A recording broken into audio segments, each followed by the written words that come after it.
그렇죠. 지우지 말라시죠.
지혜, 그러니까 이제 질문지인데요. 지혜에 대해서 해는 분별인데 스승이 없을 때 나를 의지하는데 악연에 빠지지 않는 방법은 이렇게 있는데요.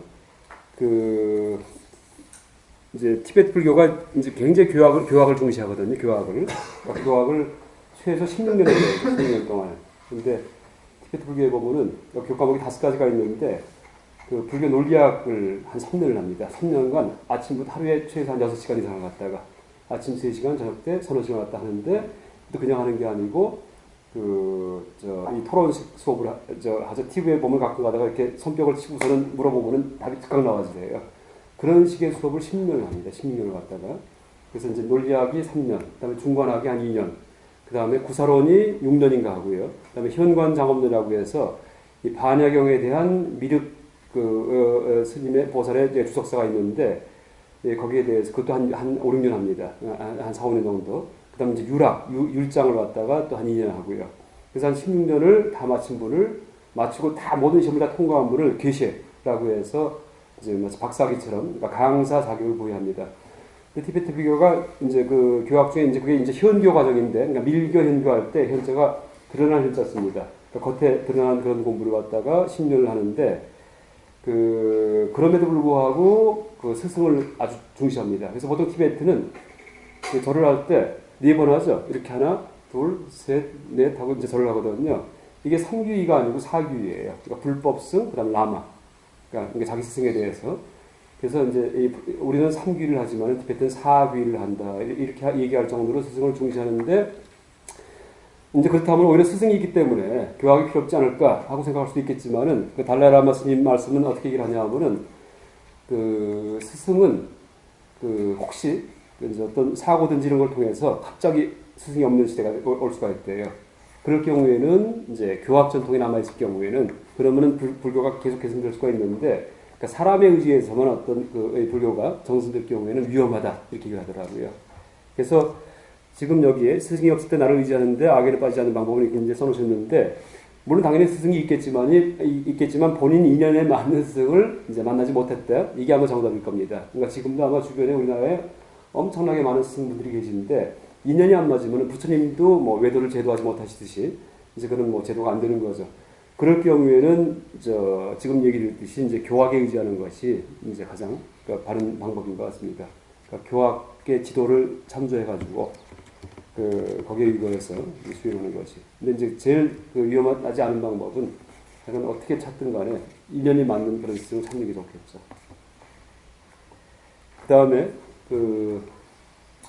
이제 사상적 중도 이제 얘기인데요. 아까 실천적 중도 얘기하면서 여러 가지 얘기 드렸고요. 그래서 이렇게 정해 쌍수에서 나온 지혜가 바로 사상적 중도인데, 이것은 왜 중도라는 말을 쓰냐 하면은, 그리고 이 사상적 중도가 바로 이런 정의를 통해서 나온 지혜인데, 이런 사상적 중도에 대해서 체계적으로 논리적으로 설명해놓은 그런 학문이 바로 중관학입니다. 그래서 이제 제가 이제 앞으로 강의할 내용이 바로 이 사상적 중도에 대한 논리적인 규명입니다. 그러니까 사상적 중도가 물론 직관을 통해서도 이제 제득될 수 있지만은, 수행을 통해서. 그렇지만 이 중관학의 특징은 직관이 아니고, 그러니까 말과 분별과 논리를 통해서 이 사상적 중도를 알려준다는 것이 바로 알려준다는 점이 중관학의 특징이라고 얘기할 수 있습니다. 그래서 그럼 이제 이 사상적 중도는 뭐냐면은 이 가운데 길이라는 뜻이 이제 중도의 의미인데, 이때 가운데라는 의미가 이제 이쪽도 아니고 저쪽도 아닌 중간을 관찰하라 하는 의미가 아니고 이 중의 의미에는 무슨 의미가 들어가 있냐 하면 비판적 의미가 들어가 있어요. 비판적 의미. 그러니까 저것도 틀리고 이것도 틀렸다는 의미가 들어가 있습니다. 그런 의미에서의 중도입니다. 그래서 이제 이 저것과 이것이 뭐냐면은 우리의 사고 방식을 의미합니다. 사고 방식.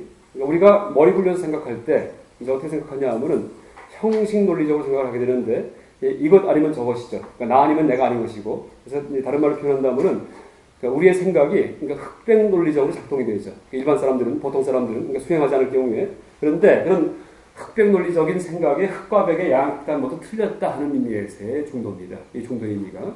그래서 그것을 논리적으로 조망하는 것이 이제 관이고요. 이 관은 이제 보통 번역을 한다면은 그러니까 윗바사나라고 번역을 하는데 그러니까 범어는 윗바사나를 이렇게 씁니다.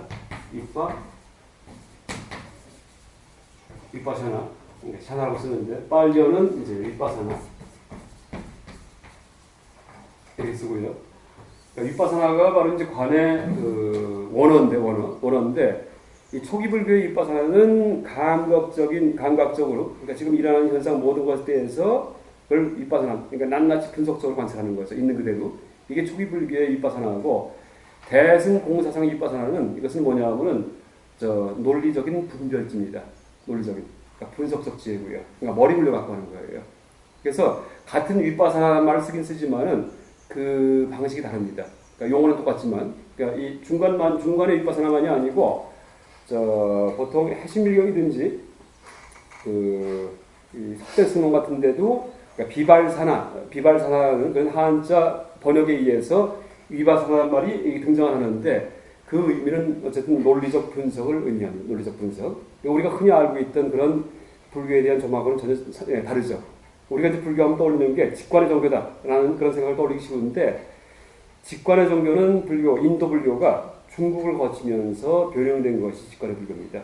왜냐하면은 부처님은 철저한 분석가였습니다. 분석가. 그러니까 인도는 언어가 영어 계통의 언어를 쓰고 있죠. 그러니까 인도 유럽어족 해갖고 인도 말은 이 한문이나 우리말 같은 계통이 아니고 영어와 계통이 같습니다. 근데 영어 계통의 언어는 보통 굴절어라고 얘기를 하죠. 그러니까 한문은 고리법라고 얘기를 하고요. 그리고 전 세계에서 논리학이 발생된 지역이 두 군데가 있는데 하나가 그리스하고 그러니까 유럽 쪽이죠. 또 하나가 인도입니다. 두 군데뿐이 없습니다. 그러니까 중국까지 집어넣으면 3대 문명권이 되지만은 중국서는 논리학이 발생하지 못합니다.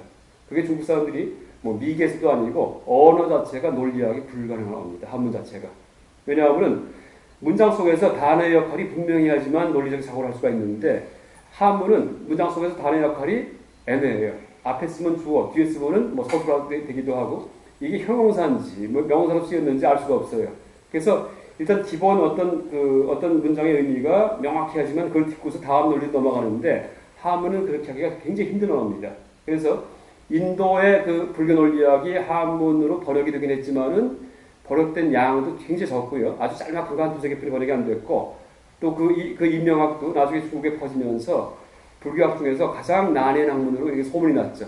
근데 인명학이 이제 바로 불교 논리학인데 원인을 밝힌 학문이다. 인명학. 불교 논리학인데 인명학 자체가 원래 어려운 게 아니고 인명학을 한문으로 번역해 쓰다 보니까 어려워진 거예요. 논리학은 절대 어려운 학문이 아닙니다. 그런데 한문 갖고 논리를 표현하다 보니까 읽다 보니까 이게 무슨 말인지 도저히 알 수가 없는 거죠. 그래서 한문 자체는 고리보기 때문에 단어 하나하나가 나눠 써진 그런 언어이기 때문에 이 논리학이 불가능했던 언어고 인도 언어는 서양 언어와 마찬가지로 굴절어인데 굴절어는 말이 역할이 바뀌면 달라집니다. 그러니까 나는 할 경우는 I고요. 나의 하면은 마이가 돼버리고 나를 하면은 니가 돼버리고 단어 자체가 굴절해버려요. 그래서 문장 내에서 단어의 역할이 아주 분명한 것이 바로 굴절어입니다. 그래서 논리적인 사고가 가능합니다. 한문이 이제 그러니까 한문 혹은 중국어가 무슨 질이 낮은 언어가 아니고 한문은 직관의 언어고요. 직관의 강한 언어고 서양 언어나 논리학은 인도 언어는 그냥 논리의 강한 언어입니다.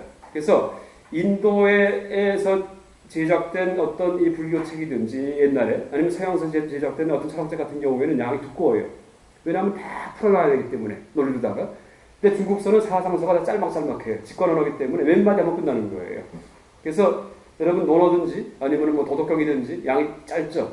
그렇게 호흡이 짧아서 그런 게 아니고 더 이상 말할 필요가 없기 때문에 몇 마디 쓰면은 끝까지 가는데 뭐 어떻게 풀겠습니까?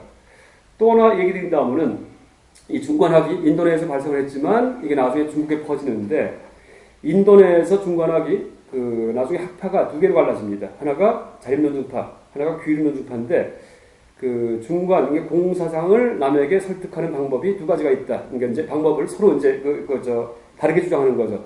하나는 그 자립론증, 스스로 3단 논법을 세워서 중관학의 공을 논증하자 이렇게 주장을 했고 반대파에서는 아니다. 상대방의 세운 논증식만 꼬투리 잡아갖고 비난만 하면 된다. 이게 규율론증이에요. 상대방은 오류를 몰고 가기만 하면 된다. 그래서 인도네에서 중관학의 양대학파는 이 논증에 의해서 논증이라는 그런 걸 그 소재로 삼아서 양대학파가 갈라지는데 중국에 오면 그게 또 다릅니다. 중국서는 어떻게 가지냐 하면은 그 이제 이제 그러니까 진속 이제에 대한 이해 방식에 따라서 하나가 약리 이제설, 하나가 약교 이제설 이렇게 바뀝니다. 무슨 얘기냐 하면은 그러니까 진속 이제 아시죠? 진제와 속제. 진제와 속서에 정해진 내용이 있다라고 보는 것이 약리 이제설이고요. 진제 속죄는 상황에 따라서 계속 변한다, 유동적이다 하는 게 약교 이제설입니다. 그래서 이제에 의해서 공에 대한 이해 방식을 규명한 것이 중국의 어떤 사고방식이고 그 다음에 3단 논법의 어떤 방식에 의해서 규명한 것이 인도인데 이 두 가지가 가만히 보면 똑같습니다. 근데 언어가 다르기 때문에 하나는 이제 들어갔고 하나는 3단 논법 들어갔죠. 그래서 우리가 불교를 이해할 때 그 중국어와 그러니까 한문과 인도 언어의 차이점도 우리가 잘 알아야지만 그러니까 불교를 올바로 이해할 수 있습니다. 그래서 다시 얘기한다면은 그러니까 인도 언어는 굴절하기 때문에 그러니까 부처님은 논리적인 설법을 하신 분이에요. 그러니까 직관이 아니고. 그래서 어떻게까지 비난받았냐 하면은 부처님의 별명 중에 하나가 분별설자입니다. 분별설자. 자꾸 따져갖고서 분별해 갖고 말씀하시기 때문에 그러니까 비바자 바딘 그러니까 비바자가 분별한다 이런 뜻입니다. 나눠서 설명한다. 그다음 바딘 그렇게 그 논사들 그러니까 이제 논사 이게 비바자 바딘인데 부처님의 별명 중 하나입니다. 그러니까 외도들이 불렀던 워낙 따지니까. 그래서 실제 우리가 이 불교도 인도 불교를 그대로 이해하기 위해서는 사실 따지고 들어가야 됩니다. 그래야지만 공이 뭔지 알 수 있고 또 내가 알게 된 그런 공에 대한 조망을 남에게 말을 통해서 전해줄 수가 있죠. 그러니까 직관은 사실은 한번 딱 직관하면 끝장을 보기 때문에 참 뛰어난 방식이긴 하지만은 남에게 전하기가 힘들어요. 그래서 이제 우리가 이 선을 닦을 때 직관을 하려고 직관하기 위해서 닦는 거지 머리 굴리지 않잖아요. 계속 그냥 화두만 그 물고 들어가죠. 그런데 그때 터질 경우에는 끝장내지만은 완벽해지지만은 남에게 전하려면은 그게 참 오리무중이에요. 그런데 이 놀릴 경우에는 누구든지 들어갈 수가 있어요. 말에 의해서요. 그렇지만 이제 문제는 뭐냐면 끝까지 가는 게 참 힘들죠. 그래, 탁 터지는 게 아니고 차곡차곡 이제 허물어 이제 나가는 거기 때문에. 그러니까 톡탄 가지고서 살을 허무는 거는 그냥 터트려갖고 이건 그 화두선이고 중관학은 삽질하는 거예요. 푸는 거예요. 그래서 방식은 아는데 세월이 오래 걸리고 남에게도 다 삽을 주면 되니까 그 폭탄이 없더라도 전해줄 수 있지만은 방식은 전해줄 수 있지만은 끝까지 가는 것은 이제 이 우리 전통적인 이 화두선, 간화선의 어떤 방식보다는 좀 미흡할 수 있다 이렇게 얘기할 수 있습니다. 그러니까 장단점이 있는 거죠. 그래서 가장 좋은 거는 결합하는 거예요. 그러니까 중관하고 나서 중관적인 논리적인 거가 감을 잡은 다음에 그 다음에 이제 설명하는 거죠. 그럼 제일 좋고 또 실제 티베트에서 그런 수행을 합니다. 그게 뭐냐 하면은 마하무드라 수행이에요. 들어보셨죠? 까귀파. 티베트 4대 종파가 있는데 겔루파, 까귀파, 닉마, 그 다음에 사캬파 이게 네 가지가 있는데 겔루파는 달라라마 스님이 계신 그런 그 제일 큰 종파죠. 60% 정도가 겔루파고요. 근데 그 중에 까귀파가 밀라레파 들어보셨어요? 밀라레파, 마르파, 그 다음에 마르파의 교리가 밀라레파를 전해주고 밀라레파의 교리가 나중에 간법파로 전해지는데 간법파가 그 전통적인 어떤 티베트의 그 체계적인 수행 체계에 중관 들어간 거 이거에다가 그 다음에 마하무드라 그 밀라레파한테 배운 이걸 결합을 시킵니다. 마하무드라가 대인이라는 뜻인데 우리말로 풀면 불성입니다. 불성. 그러니까 불성을 발견하는 거예요.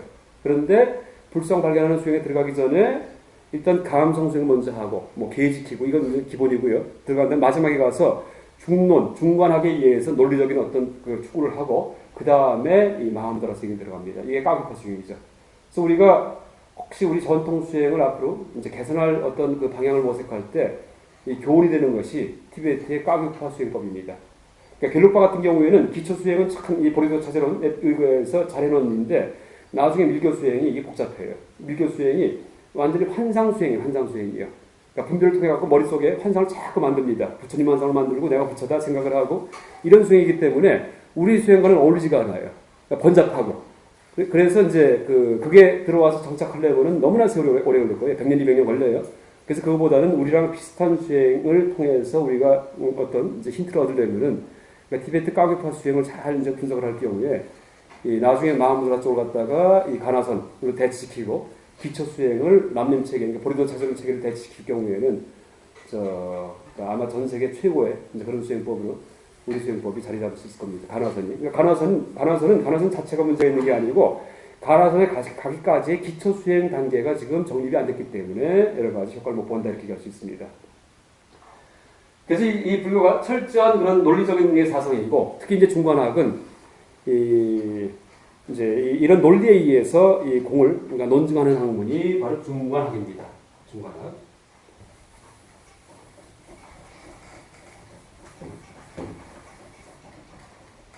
그래서 이제 중관학에서 구사하는 논리를 그러니까 중간 논리다. 그렇죠? 중도를 관찰하게 하는 논리다 이렇게 볼 수가 있죠. 중도를 관찰하게 하는 논리다. 근데 이 의미는 아까 얘기했지만 가운데를 보는 논리가 아니고 어떻게 돼요? 양극단을 비판하는 논리입니다. 다시 풀어서 얘기한다면은 그러니까 중도를 관찰한다는 논리는 극단적 사고방식을 비판하는 논리다 이렇게 얘기할 수 있습니다. 극단적 사고방식을 불교용어로 뭐라고 얘기하죠? 이변. 상견난변 같은 거. 이변이죠. 이변이 이제 극단적 사고방식입니다.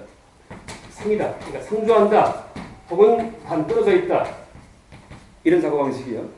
지금 촛불이 타고 있는데 촛불을 갖다가 다른 비인초에 붙였어요. 그때 이 촛불에 있는 이 불이 절로 그냥 이어졌다. 이게 상견이고요. 아니다. 새로 붙은 거다. 이게 단견이에요. 근데 어떻게 돼요? 둘 다 틀리죠. 왜? 여기 있는 불이 다 이어진 게 아니죠. 왜냐하면 새로운 촛농을 태워서 생긴 불이기 때문에 이 불이 그때 간 게 아니에요. 그래서 그러니까 촛불을 갖다가 그러니까 상견나 모든 세상만사가 연기적으로 흘러가기 때문에 이제 이 상단 두 가지 방식이 조망이 될 수가 있는데 그러니까 잘못된 조망이지만 이 불을 여기에 붙였을 때 불이 탑니다. 그때 이 참의 불과 이게 같습니까? 같은 거예요? 이어진 거예요? 아니죠. 같은 게 아니에요. 왜? 새로운 촛농을 태우면서 타오르는 거니까. 그렇다고 아무 관계가 없나요? 그것도 아니죠. 왜? 이 불이 없었으면은 뒤에 불이 있을 수가 없어요. 그래서 끊어진 것도 아니에요. 그래서 불상부단이자. 이게 연기입니다. 앞에 촛불하고 뒤에 촛불이 연기 관계인 거예요. 이것 때문에, 이 원인 때문에 이 결과가 생긴 건데, 이 원인과 결과는 연기 관계가 있죠. 상도 아니고 단도 아니죠. 이어진 것도 아니고 끊어지는 것도 아니고요. 이게 같은 건가요? 아니죠, 이것도요. 왜? 새로운 촛농을 태웠으니까. 전혀 다른 건가요? 이것도 아니죠. 왜? 이 불이 없었으면 이게 있을 수 없기 때문에 이게 영향을 받았어요. 그게 다른 것도 아니에요. 그래서 어떻게 돼요? 이 양쪽의 관계는 불일불이다. 그래서 연기는 바로 이렇게 불일불이, 불상부단이라고 얘기를 하는 겁니다. 이제 이게 연기인데 이 얘기가 어디 나와 있냐 하면은 그러니까 연기의 진정한 의미는 이렇게 우리의 양극단의 사고방식, 1, 2, 상단과 같은 이변적 사고방식을 집어넣을 수 없는 것이 연기입니다. 그래서 이 얘기를 어디서 하냐 하면은 18페이지 보세요. 18페이지. 맨 위에 비경계, 예경의 시 이렇게 있는데 18페이지요. 불생력 불멸, 불상력 부단, 불력 불이, 불내역 불출, 능설시 인연, 선멸제희론, 아계수예불, 제설중 제1 이렇게 되어 있습니다. 이게 이제 풀어서 얘기한다면 무슨 얘기냐 하면은 앞에 있는 아니불자가 붙은 게 8개가 있죠. 그래서 이것을 팔불계 이렇게 얘기를 합니다. 팔불계.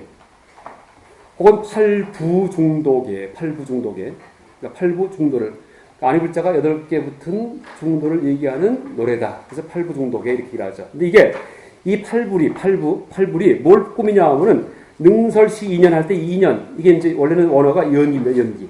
그러니까 연기를 꾸밉니다. 이러한 연기를 설해주셔서 선멸제 이론, 각가지 희론을, 각가지 사고방식, 세계관, 인생관, 이런 것들 갖다 전부 다 제거시켜주신 그런, 제거시켜주셨도다. 아계수예불, 아계수, 내가 머리 조아리겠자, 예불, 그러니까 예비하오니 제설중 제일이다. 온갖 설법 중 최고다. 이런 뜻이에요.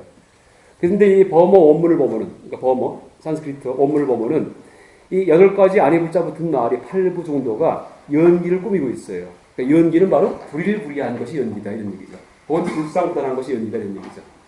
그러니까 연기 중에 예를 하나 들은 겁니다, 지금요. 다 연기지만은 그 중에 하나 예를 들은 거예요. 그래서 이제 보통 이 연기를 볼 경우에는 촛불을 켰다가 여기다 딱 오기 붙으면 불이 같은 불이 타네? 이렇게 얘기할 거예요. 그러니까 이게 사고방식이죠. 그래서 연기를 볼 경우에 또 어떤 사람은 가만히 분석해보니까는 아니야. 이 불은 이거는 새롭게 천공을 타는 거니까 전혀 다른 거야. 이렇게 얘기할 수도 있어요. 이것도 이해 사고방식이에요. 근데 연기를 알 경우에는 닿지도 않고 다르지도 않아. 이렇게 얘기를 합니다. 또 하나 이제 알아야 될 게 부리부리하고 안에 붙자 쓰는 거하고 그 다음에 아니 비자하고 없을 문자가 있죠. 어느 게 맞을까요? 불생불멸이에요? 무생무멸이에요? 비생비멸이에요? 어느 게 맞을까요? 경에 보면은 이것도 막 섞여져 나와요. 어떤 경우는 무생무멸 나왔다가 불생불멸 나왔다가. 그러니까 답은 뭐냐면은 아무거나 다 써도 돼요. 왜냐하면은 이게 또 이제 언어 구조 차이 때문이에요. 그러니까 범어가 아까 영어 계통에 말이라는 얘기했죠. 영어는 영어든지 이 범어는 이 세 가지 구별을 못합니다. 이제 보세요. 영어로 he is not a boy 하면 뭐예요? he is not a boy. 그는 소년이 아니다. 그렇죠? 그 다음에 there is not a boy. 여기 소년이 없다. 무죠. 그 다음에 I am not happy.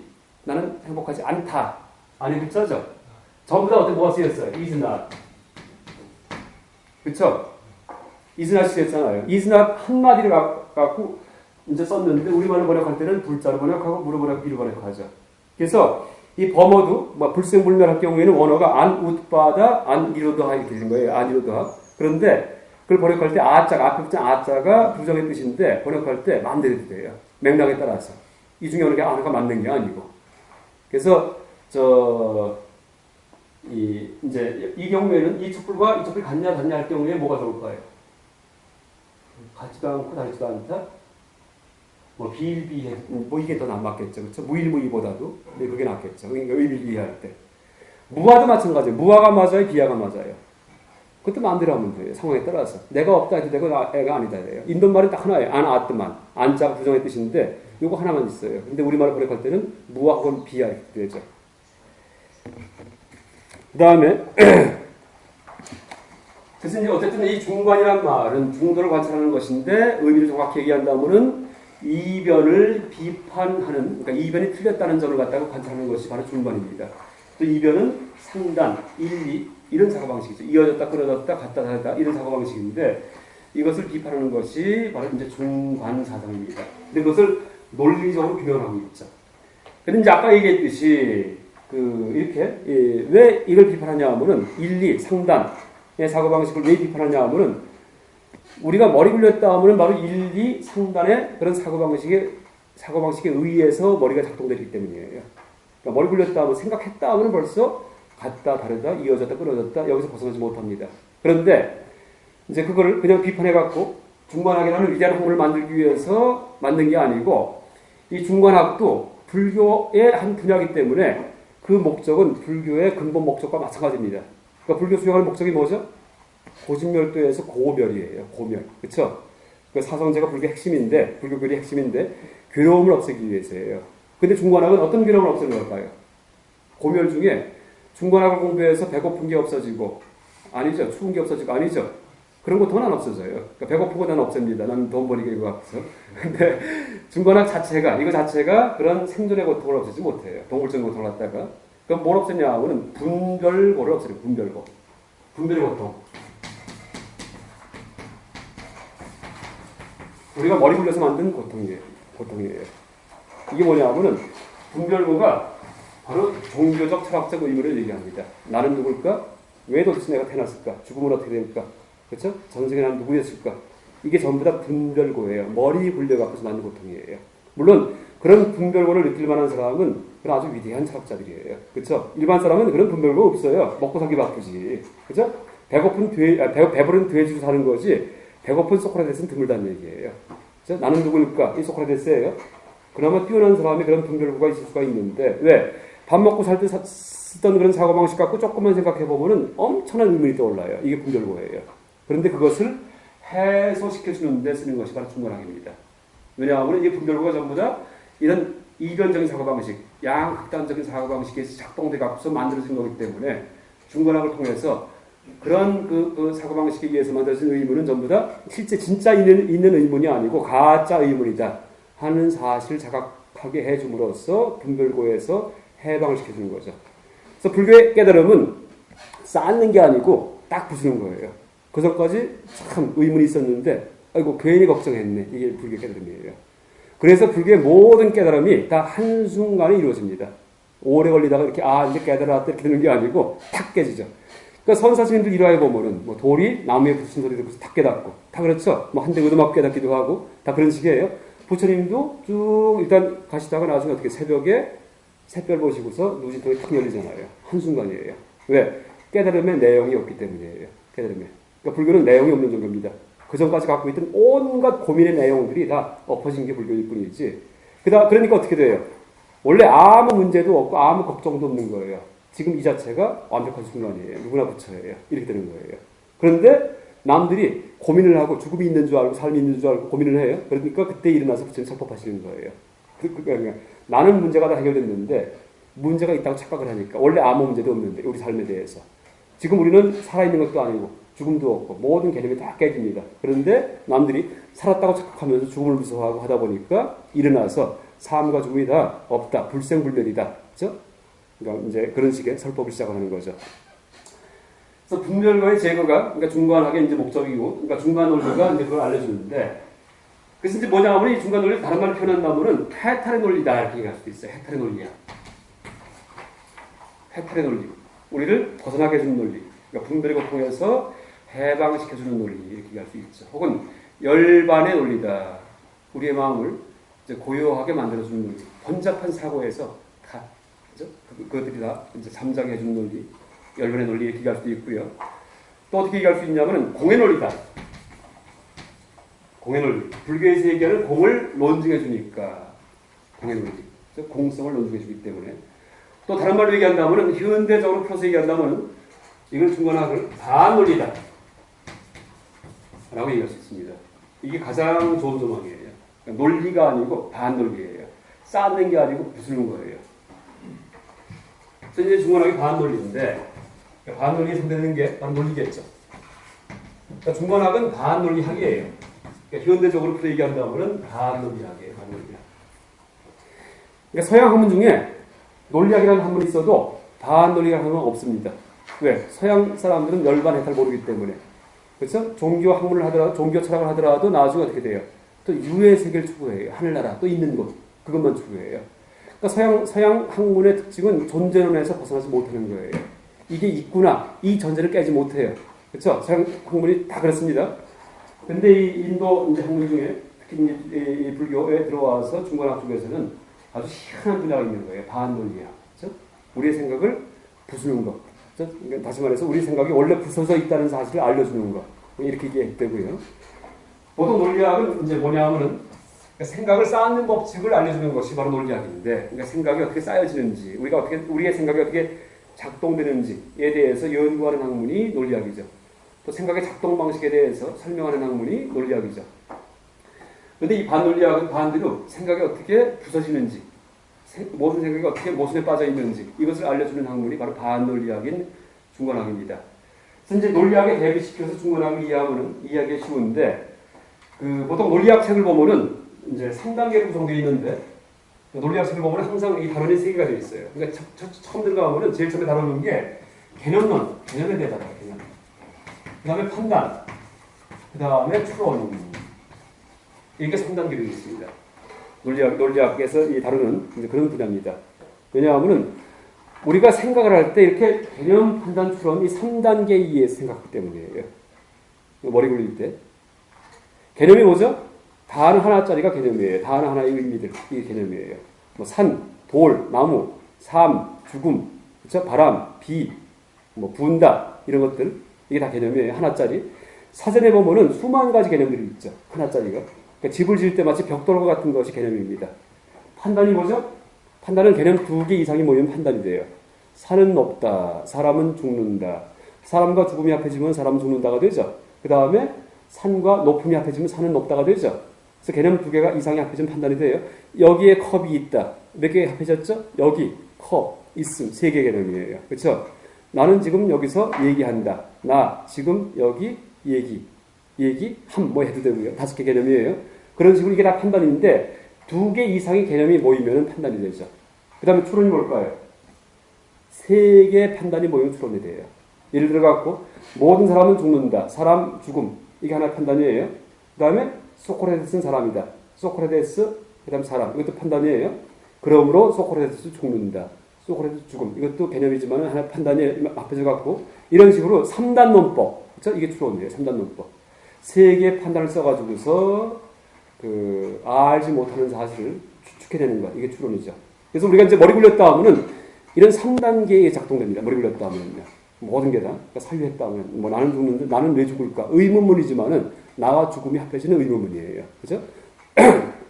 전생에 나는 누구였을까? 전생 나 누구? 이것도 의문문이지만은 전생 나 누구라는 세 개의 그런 개념이 합해진 판단이죠. 근데 이 중간학에서는 이 추론과 판단과 개념이 다 엉터리다 라고 얘기합니다. 엉터리. 근거 없는 것들이다. 어떤 특수한 개념, 어떤 특수한 판단, 어떤 특수한 추론이 근거 없는 게 아니고 모든 개념이 다 엉터리고 모든 판단이 다 틀렸고 모든 추론이 다 타당하지 않다 이렇게 얘기하죠. 그래서 첫 번째 개념이 왜 틀렸냐 하면은 개념이 틀렸다는 얘기를 어떻게 표현하냐 하면은 개념에 실체가 없다 이렇게 얘기하는 거예요. 삶에도 실체가 없고 삶은 실제 있는 게 아니고 죽음도 실제 있는 게 아니고 그 다음에 긴 것도 실제 있는 게 아니고 바람도 실제 있는 게 아니고 그 다음에 산도 실제 있는 게 아니고 사람도 실제 있는 게 아니고 그래서 다시 말해서 공에 의해서 불교의 공사상에 의해서 개념을 비판합니다. 다시 말해 공과 연기에 의해서 왜 실제 있는 게 아니냐 하면은 큰 방이다 크다 하는 생각도 실제 있는 게 아니에요. 왜? 이게 큰가요? 더 큰 강당 비교하면 작아져요. 그러니까 어떻게 돼요? 큰 것은 실제하지 않죠. 작음을 염두에 두니까는 작은 방을 생각하고서 보니까는 크다 하는 생각이 떠오르지만은 그죠? 그 작은 방을 염두에 두지 않으면은 그때는 크다는 말을 못 붙입니다. 이 방의 크기는 계속 공한 거예요. 이 방에 하는 생각이 왜 떠올랐죠? 작은 방을 염두에 두니까 작은 방에 의존해서 발생한 것은 이게 연기입니다. 연기. 그래서 이 방의 크기는 원래 큰 것도 아니죠. 그렇죠? 그래서 이제 이게 바로 공입니다. 그래서 연기와 공이 어려운 말이 아니고 아주 간단한 얘기예요. 그래서 크다 작다 같은 경우는 연기공을 우리가 쉽게 할 수 있죠. 근데 어디까지 적용을 해야 되냐면 아까 얘기했듯이 삶과 죽음까지도 나는 지금 살아있지도 않다. 이것도 알아야 돼요. 왜 우리가 살아있다 생각할까요? 죽음을 염두에 두니까. 그렇죠? 죽음이 뭐죠? 늙어서 죽어서 없어지는 거. 그다음 탄생하기 전에 상태도 아니기 때문에 내가 살아있다. 존재한다. 이렇게 생각하죠. 그런데 가만히 보니까 탄생하기 전에 없음의 상태, 죽은 다음에 없음의 상태는 우리가 만난 적도 없고 만날 수도 없어요. 그럼 어떻게 돼? 이건 살아있는 것도 아니에요. 우리는 지금 살아있지도 않아요. 그래서 불교 공부할 때 우리가 이제 공을 이해할 때 첫 번째 깨야 될 그런 아주 실질적인 어떤 개념이 뭐냐면 살았다는 착각이에요. 그러니까 살았다는 생각에서 먼저 벗어나야지 돼요. 또 죽은 것도 아니에요. 그렇죠? 지금 그렇다 죽은 것도 아니죠. 그러니까 삶과 죽음이라는 개념을 붙이지 말라는 얘기예요. 그러니까 살았다는 생각에서 벗어나는 얘기를 어디서 하고 있어요? 금강경에서 그냥 노상 얘기하는 게 살았다는 생각 벗어나는 얘기예요. 아상, 이상, 중생상, 수사상, 중생상 살았다는 생각하지 말아라 이런 얘기 아니에요. 그렇죠? 우리가 말은 했지만은 논리적으로 얘기해 이제 중생상을 버려라 무중생상 이것을 논리적으로 푼다면은 생각이 풀어집니다. 죽음이 없기 때문에 삶이 없다예요. 그러니까 내가 탄생 전에 무도 만난 적이 없고 그 다음에 죽음 이후에 무를 만날 수가 없기 때문에 여기에 대해서 살이라고 말을 못 붙인다. 이게 중생상이 틀렸다 이런 뜻입니다. 그 다음에 이제 판단은 이제 그러니까 공과 연기에 의해서 개념의 실체를 비판하고 이제 이 얘기도 제가 일단 한번 쭉 얘기 드린 다음에 내일부터 하나하나 다 상세하게 설명할 거예요. 그리고 연습 문제 풀듯이 온갖 예를 들어가면서 뭐 바람, 비, 눈 뭐 이렇게 다 들어가면서 왜 없는지 이 눈도 없어요. 발을 신경해 보면 눈이 없다 말이 나오죠. 그 말도 얼핏 보면 이상해요. 왜 눈이 없는지 있는데 그렇죠?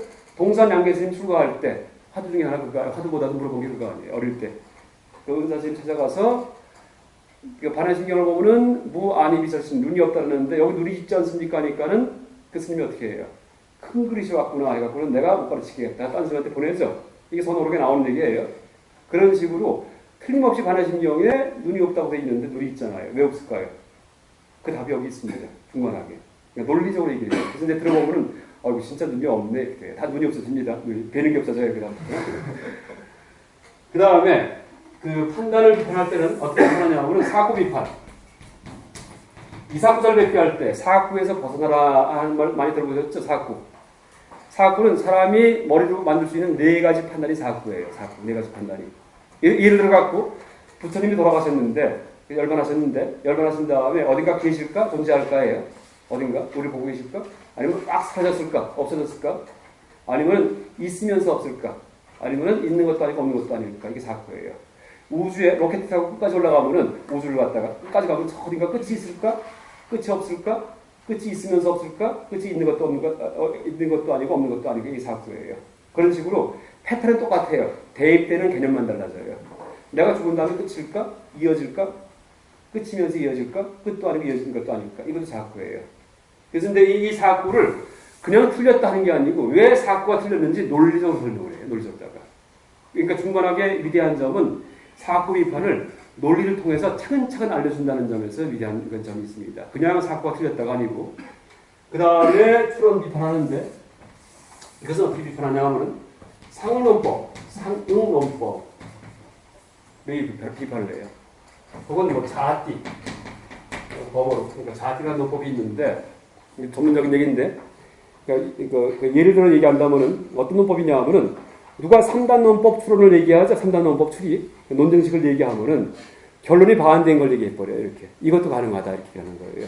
그래서 네 주장이 그렇게 네가 그렇게 주장할 수 있으면 나는 이런 주장도 할 수 있다 이렇게 얘기해요. 그래서 물론 내게 맞는 건 아니에요. 그러니까 네 주장 버려라. 나도 버릴게. 이게 상론법이에요. 그러니까 시소 타고 있으면 누가 올라탔어요. 그럼 같이 올라타요. 그래서 너만 타냐? 그래서 같이 올라타요. 그럼 내가 내리면 넌 안 내릴 거지 하니까 나도 내릴게 너도 내려 하는 게 바로 이 상론법이에요. 그러니까 예를 들면은 이제 뭐냐면은 실제 이게 그 짜라까 쌍이타라는 책에 나온 얘기인데 이 논법이 이 사학구 비판 논리들 이런 게 전부 다 그 인도 전통 논리학에서 도입된 겁니다. 그러니까 이 용수보살 이 공과 연기에다가 인도 전통의 반논리 사상이 원래 있었어요. 그걸 도입을 해가지고서 이제 합해서 만든 것이 바로 중간학입니다. 그 어떤 얘기가 나오냐 하면은 어떤 내과 의사가 평생 환자를 보다 보니까 환자를 진료하다 보니까 질병에 대해서 어떤 관이 생겼어요. 조망이 생겼어요. 뭔가 깨달았어요. 뭐냐 하면은 환자를 딱 보다 보니까 병의 그 결과를 보면은 병 증상을 보면은 그 원인과 똑같아요. 그 추운 찬바람을 많이 쏜 사람은 그 몸살이 들어가고 막 춥다 그래요. 춥다고. 그러니까 이제 답이 뭐냐, 이 사람 결론이 뭐냐 하면은 모든 병은 병의 원인과 동질적이다. 마치 냉병처럼 이렇게 얘기를 해요. 이게 3단 논법이에요. 그러니까 이제 이 사람의 어떤 내과 의사의 그러니까 평생 연구했던 그런 결론이에요. 모든 병은 병의 원인과 동질적이다. 질이 같다. 마치 냉병처럼 찬바람이 쐈기 때문에 추운 느낌이 나니까 냉병 걸리면은요. 말이 그렇게 하죠. 근데 그거를 상론법, 자論법 갖고 어떻게 비판하냐 하면은 반대로 얘기해요. 모든 병은 병의 원인과 이질적이다. 이렇게 얘기해요. 마치 동상처럼. 동상은 뜨끈뜨끈해요. 데인 것처럼 아파요. 그런데 원인은 차가운 거예요.